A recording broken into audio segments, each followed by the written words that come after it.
Bonjour François de Cambière, on est très heureux de vous recevoir sur cette émission de Sous la robe. Est-ce que vous pouvez vous présenter? Bonjour Mathilde, merci de me recevoir. Je suis donc François, je suis avocat depuis maintenant bientôt 15 ans. Je suis associé et cofondateur du cabinet Seattle Avocat et je me définis comme un avocat engagé qui essaie de se battre aujourd'hui pour faire reconnaître les droits humains, les droits de l'environnement et devant les tribunaux, parce que c'est aussi ça qu'on attend, que ce soit une justice qui réponde aux grands défis d'aujourd'hui.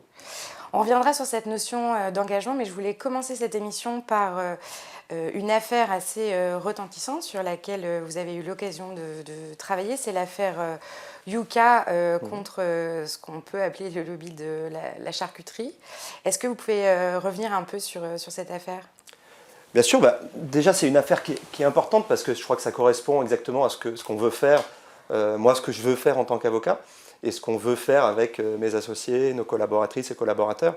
On est aujourd'hui une vingtaine, travailler pour une entreprise comme Yuka, la défendre dans le cadre d'un procès qui est un véritable procès bâillon, où, comme tu le dis bien, le lobby de la charcuterie a voulu les empêcher d'alerter sur les risques de ces additifs nitrés qui sont aujourd'hui utilisés comme des conservateurs dans la charcuterie et qu'on donne à manger à nos enfants, que nous on mange depuis qu'on est jeune, et qui est une dérive en réalité de l'industrie agroalimentaire.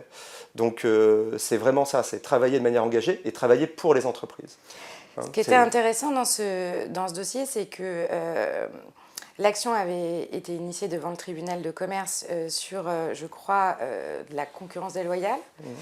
Et que finalement, c'est une stratégie judiciaire, tout ça. On reviendra sur le fait que on peut aussi penser que dans les dossiers que tu défends, tu utilises parfois la justice dans le cadre de ton engagement. Je crois que c'était mal parti au départ.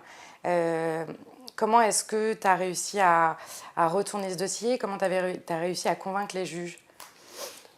Dans ce dossier, on a été exposé tout de suite à un défi, c'est comment arriver à inverser la vapeur. C'est exactement ce que tu dis, parce qu'on arrive, on a des confrères qui ont fait du très bon boulot en première instance devant les juges du tribunal de commerce, mais le droit est contre nous.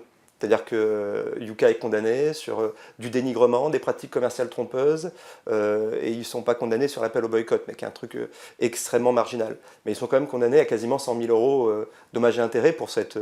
on connaît tous Yuka, aujourd'hui ils ont quasiment 40 millions d'utilisateurs, mais c'est une start-up, hein, c'est moins de 10 personnes, donc c'était un coût quasiment mortel pour elle. Et en fait on a fait un pas de côté. Parce que si on allait dans la jurisprudence classique voilà, qu'on peut trouver dans les manuels, dans les jurisprudences, on allait se planter. Et donc, et c'est aussi ça la force du collectif. On est des avocats engagés, on est des avocats spécialistes de pénal des affaires, de contentieux commerciaux, mais aussi de liberté d'expression. Et on croise ces compétences.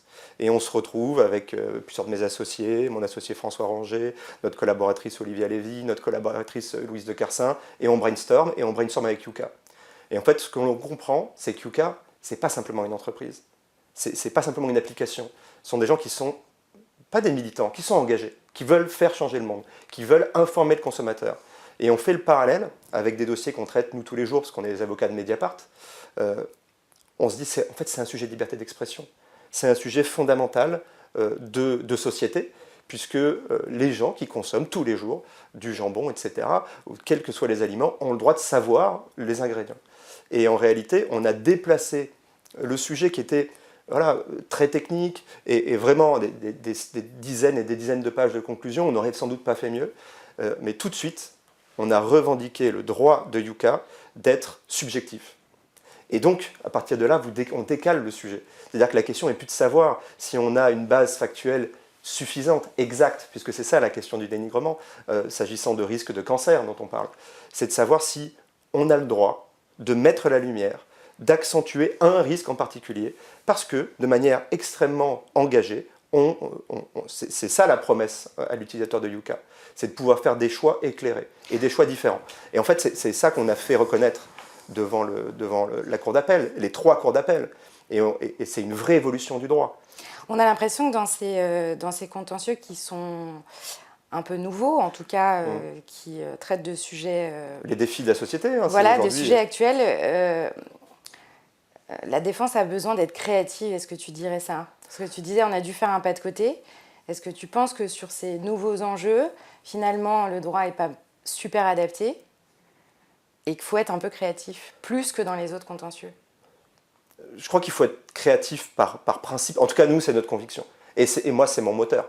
C'est-à-dire que si on arrête d'être créatif, je crois que j'arrête de faire du droit. Demain, je lisais hier dans la presse qu'ils sont en train de travailler à l'élaboration de robots avocats. Je veux dire, oui, ils feront ça mieux que nous. Ils connaîtront par cœur la jurisprudence, l'application des textes.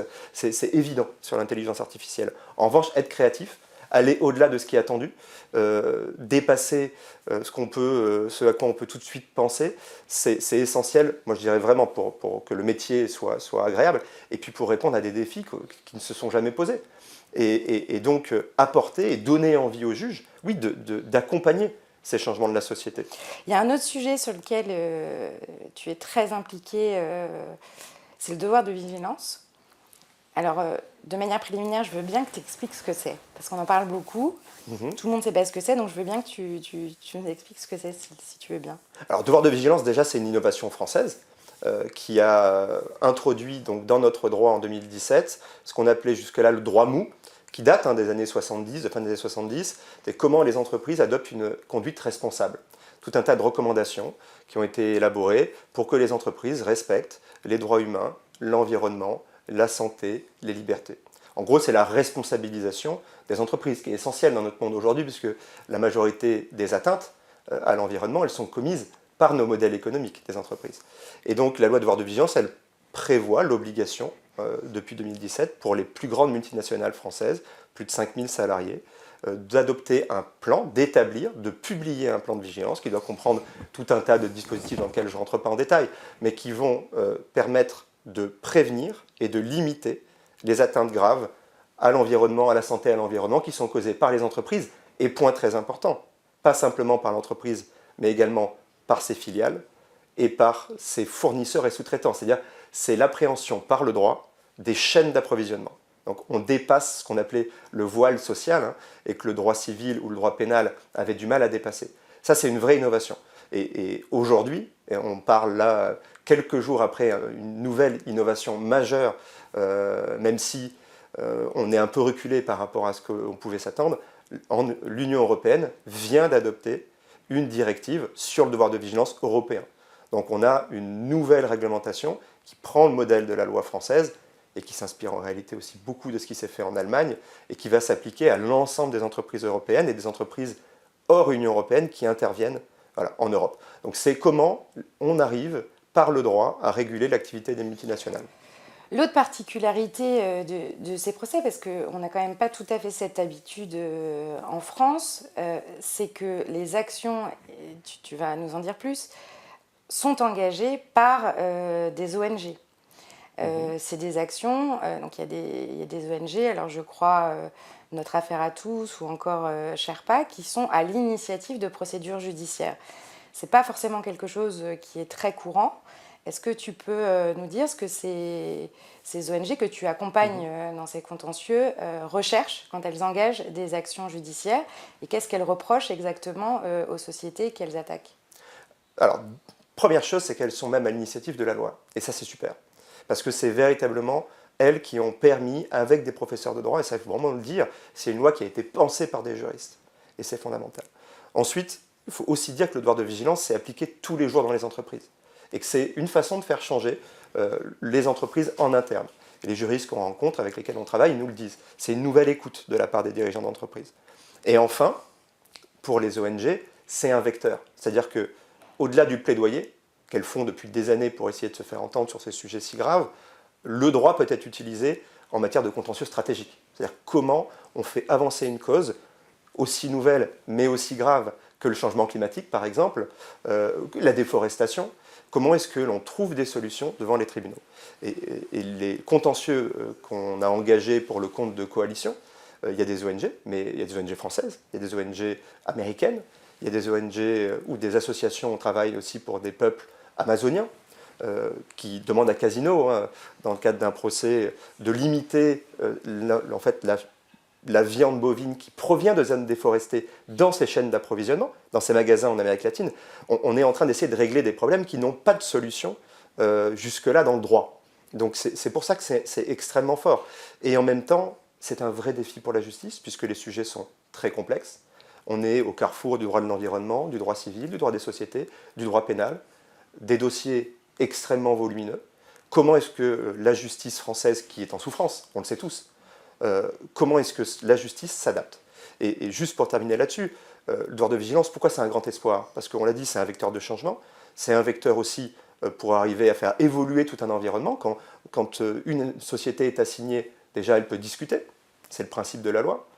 Si elle ne discute pas, on peut aller demander aux tribunaux de lui demander, de lui enjoindre judiciairement de prendre des mesures, et si elle ne le fait pas, c'est sa responsabilité.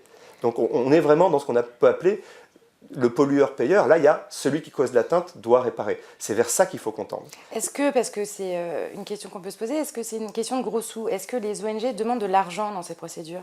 Aujourd'hui, non, puisqu'aujourd'hui, l'urgence sur beaucoup de sujets, c'est déjà de prendre des mesures de prévention. En matière de réchauffement climatique, en matière de déforestation, en matière de plastique, on conseille des ONG, et pas simplement. Hein. On est par exemple dans l'action engagée contre Total pour demander à Total de respecter l'accord de Paris. On représente également une quinzaine de collectivités. Et dedans, il y a Paris, il y a New York, il y a Grenoble, il y a des grandes villes. Donc on voit qu'on est sur une préoccupation globale des parties prenantes. C'est ça que prévoit la loi de devoir de vigilance. Et en fait, est-ce qu'on va demander de l'argent? Certains le pensent. Il y a une professeure d'Harvard, Noémie Oreskes, qui se dit, notamment en matière climatique, demain ce sera les grands procès avec des milliards d'euros comme il y a pu avoir aux États-Unis en matière de santé ou de cigarettes. Moi, je ne suis pas convaincu que ce soit la bonne voie. Je crois que les gens avec qui on travaille ne sont pas non plus convaincus que c'est ça. De toute façon, le droit français, il n'y a pas de dommages punitifs. Il faut arriver à démontrer des réparations. Ça se posera peut-être dans 10 ans, 15 ans, 20 ans. Et peut-être même au-delà des réparations, des responsabilités pénales. Je crois qu'on est, Mathilde, on est encore au stade très préliminaire de tout ça. On a plaidé il y a moins de 15 jours la première grande audience de la nouvelle chambre de la Cour d'appel de Paris, spécialement composée, avec des juges, comme on l'a dit, qui regroupent toutes ces spécialités. Voilà, on est à l'aube d'un changement et on peut espérer qu'en tout cas, gros sous ou pas, ce soit une vraie solution pour relever les défis de nos sociétés. L'un des reproches que certaines grandes entreprises font et qu'on entend sur les actions sur le fondement du devoir de vigilance, c'est que finalement, ce n'est pas du droit, que finalement, la justice n'a rien à faire là-dedans, mais que tout ça, c'est de la politique. Je peux même te poser la question à toi. Est-ce que tu trouves que c'est le rôle d'un avocat d'être engagé? Comment tu vis les choses de ce point de vue-là? Je crois qu'on n'a pas attendu d'être là pour que le rôle de l'avocat soit l'engagement. On a des illustres confrères, Gisèle Halimi, Robert Badinter, voilà, qui ont montré que oui, bien sûr, l'avocat, il est là pour porter un engagement par le droit. Et vraiment, très souvent, quand je discute avec... vraiment, on travaille avec des entreprises, des ONG, et certaines entreprises, parfois, sont surprises, puisqu'on leur dit, mais nous, on n'est pas militants. Nous, on accompagne par le droit. Et en fait, si l'application de la règle de droit le permet, il faut engager ces actions, évidemment. On n'est pas là pour instrumentaliser la justice ou la politiser. Je crois qu'il faut véritablement distinguer les choses. Il peut y avoir de la place pour du plaidoyer, il peut y avoir de la place pour les politiques, et au milieu, il y a une autre voie, qui est, et d'ailleurs, les entreprises appliquent ce devoir de vigilance, et les juges souhaitent l'appliquer. C'est donc bien que s'il y a aussi ces moyens qui se mettent en place, c'est qu'on est dans le juste, on est dans le vrai. Gisèle Halimi disait « En vérité, je n'ai jamais pu me contenter de mon rôle d'avocate. Je sentais en moi l'exigence du témoin engagé, de la militante des droits et des libertés. » Est-ce que tu te retrouves dans cette phrase? Je crois que non seulement je me retrouve, mais c'est ce qui m'a motivé à devenir avocat. Et je ne m'en suis pas aperçu tout de suite. C'est-à-dire que pendant 4-5 ans, j'ai exercé dans des cabinets beaucoup plus d'affaires, même ma formation, que ce soit à l'université, à Assas ou en école de commerce, ça m'a stimulé intellectuellement. Puis après, il a fallu cet engagement. Je le rappelle, tu es un avocat qui a fait des études plutôt côté droit des affaires, une école de commerce, donc une sorte de cliché de l'avocat d'affaires. Voilà, je rappelle le parcours parce qu'effectivement, c'est pas forcément évident de te voir dans ce parcours-là, très technique, un peu traditionnel, et ensuite d'avoir une action forte sur le devoir de vigilance comme tu l'as aujourd'hui. Mais je pense que liberté va avec engagement. Je rejoins Gisèle Halimi là-dessus. C'est-à-dire que l'avocat, avant tout, il est libre. Et pour revenir sur la question que tu me posais, est-ce qu'il peut y avoir des stratégies politiques? Elles me sont indifférentes. Lorsque on se bat... Ça t'intéresse pas? Ouais, c'est pas ton sujet. Si, ça m'intéresse dans la vie, mais pas dans mon métier d'avocat. C'est-à-dire que le droit est politique, mais il n'est pas politique au sens militant du terme. Il est politique au sens où le juge va être sensible, et ça c'est l'avocat qui m'a permis d'être ce que je suis aujourd'hui dans mes convictions et je suis engagé, Jean-Pierre Mignard, qui nous a lancé, qui nous a permis aussi d'ailleurs de prendre notre envol avec le cabinet Seattle. C'est-à-dire que oui, les juges, ce sont des femmes, des hommes, avec des convictions. Et il faut leur parler, et il faut que le droit leur parle là-dessus. C'est ça la politique du droit. Mais c'est pas de se dire, est-ce que je suis un avocat de gauche ou est-ce que je suis un avocat de droite? Pour moi, là, évidemment, on s'aliène une partie au moins de l'auditoire. Et on ne connaît pas les juges, on ne connaît pas leurs convictions, on ne connaît pas leur fort intérieur. Oui, c'est faux de penser, parce que ça aussi c'est un cliché, donc j'y reviens rapidement. Voilà, certaines personnes pensent que les magistrats seraient tous de gauche, c'est quelque chose qu'on entend parfois. Ce que tu dis, c'est pas vrai, et puis on n'en sait rien.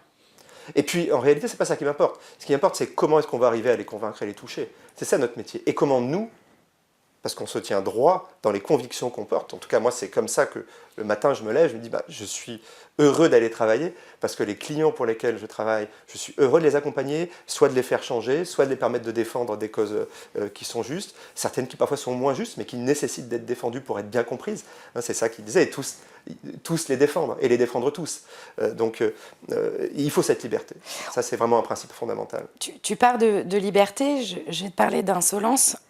Éric Dupond-Moretti a dit « Un avocat qui ne serait ni insolent ni impertinent ne serait pas un avocat. » Est-ce que tu es d'accord avec ça? Est-ce que tu penses que tu es quelqu'un d'insolent? Je pense que la liberté, elle peut toujours gêner quelqu'un, effectivement. Et je ne suis pas sûr que ce soit une question d'insolence. En revanche, c'est une question de ne pas accepter et de savoir dire non. Il y a un truc qui m'a construit et qui fait souvent rire. Je dis beaucoup non. Et c'est Alain, le philosophe, qui dit « penser, c'est dire non ». Il ne faut pas dire non pour le principe de dire non. C'est dire non parce qu'on refuse l'arbitraire, on refuse l'injuste. Et face, oui, à une situation qui peut être d'injustice, il faut être insolent, il faut être impertinent, il faut la questionner, il faut la remettre en cause. Je crois que c'est ça que veut dire Éric Dupond-Moretti, qui a montré que c'était un avocat aussi de combat. Alors, est-ce qu'il faut toujours se battre? Moi, je ne suis pas sûr. Je pense qu'il y a plein de sujets sur lesquels on peut arriver à concilier. On doit discuter. Et la violence fait partie aussi de nos rapports dans les tribunaux. Moi, j'essaye de prendre de la distance avec tout ça. Mais c'est quoi ton regard sur le rapport avocat-magistrat? Est-ce que ça se passe bien? Est-ce que ça se passe pas bien? Comment tu vois les choses? Ça dépend des moments. Je crois qu'il y a une volonté de se comprendre. Il y a une volonté de travailler ensemble. Tu nous parlais du devoir de vigilance. On voit beaucoup de juges qui aujourd'hui tendent aussi la main. On discute avec eux, on fait des formations, on échange. Et puis parfois à l'audience, il survient l'arbitraire. Je fais aussi beaucoup de pénal. Donc il peut y avoir le vice de procédure, il peut y avoir le juge qui ne veut plus entendre. Mais si, c'est inquiétant. Et là, il faut se révolter. En tout cas, il faut défendre. Il faut se tenir droit. Et là encore, c'est la liberté, et la liberté de parole de l'avocat, de défendre. Donc je crois que les rapports, ils n'ont pas à être bons ou mauvais, ils ont à être dans un dialogue. Tu es venu avec ta robe, tu nous as fait l'amitié de venir avec. Qu'est-ce que ça représente ? Je file à la cour d'appel après. Je ne me balade pas dans mon petit vélo avec ma robe sur le dos tous les jours quand même. Qu'est-ce que ça représente pour toi ? Je vais rendre hommage à ce que disait et à ce que dit toujours mon associé Emmanuel Tortman, qui m'a donné le goût de cette audience, notamment dans les procès de presse. C'est notre armure. C'est-à-dire que, et encore une fois, dans les rapports avec les magistrats, ils peuvent être durs par moments, parce que c'est la robe que l'on porte. Et c'est cette robe qui nous fait nous exprimer, qui nous protège. Et de la même manière, eux aussi, ils sont là parce qu'ils sont dans la fonction. Ils sont en robe aussi. On est dans la fonction. Nous sommes auxiliaires de justice. Et une fois que c'est fini, et c'est pareil avec les confrères, les consoeurs, les confrères, une fois que c'est fini, aucune animosité. Est-ce que c'est ta première robe ? C'est ma deuxième robe, qui a un peu vécu, qui a une bonne douzaine d'années maintenant, parce que la première, on me l'a volée, ce n'était pas forcément un très bon présage. lors d'une de mes... Je faisais des comparutions immédiates, donc la défense d'urgence, le samedi matin, et peut-être tous ceux qui l'ont fait savent que c'est parfois un peu dur le samedi à 9h de partir pour une journée, on ne sait pas jusqu'à quand, y compris dans la soirée tard, on va défendre plein de dossiers très, très difficiles. Et je pars dans le métro et j'arrive à l'époque c'était l'ancien palais, aujourd'hui la cour, et la panique parce que je suis jeune avocat, je dois avoir 2-3 ans de bar et j'ai pas de robe. Et il y a des gens j'ai déjà joué les 5 ou 6 dossiers, il faut voir les gens dans le box et j'ai pas de robe. Et voilà, donc c'est aussi ça, hein, la solidarité, la confraternité, on m'a prêté la robe. Et puis c'était une robe que j'avais faite sur mesure, je m'étais un peu saigné avec mes économies. Et puis finalement, bah, c'est moi qui me suis fait à cette robe parce qu'elle n'est pas du tout sur mesure. Mais voilà, c'est moi qui prends. Et je trouve que j'aime bien l'image. Il faut rentrer dans le métier. C'est-à-dire qu'évidemment, on le fait avec sa personnalité, mais je crois qu'il y a aussi des choses que l'on comprend. C'est pour ça, oui, je peux être insolent, oui, je suis marseillais, je peux être excessif, je peux être de mauvaise humeur, je dis non, mais je suis en retard, je me soigne. Mais il faut savoir, ouais, il y a un moment, enfin je crois, en tout cas c'est ça qui permet de conserver sa force intérieure et sa personnalité, mais aussi voilà, cette robe, on doit en être digne, on doit oui, rentrer dans le costume. Je pense que c'est important. Question courte, réponse courte si tu le veux bien. C'est quoi ta plus grande réussite?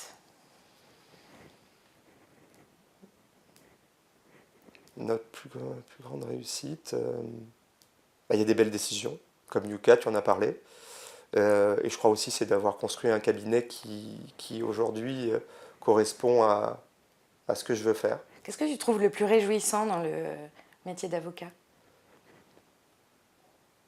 C'est comprendre l'autre. Qu'est-ce qui t'empêche de dormir la nuit? Ma prochaine plaidoirie. Elle est bientôt? C'est bientôt, bah oui, tu disais, c'est tout à l'heure. À 13h30. Là, du coup, t'as mal dormi? Avec Olivier Lévy, on va défendre Mediapart sur une affaire de marché public, de favoritisme. Et c'est pas mal dormir, c'est être mobilisé.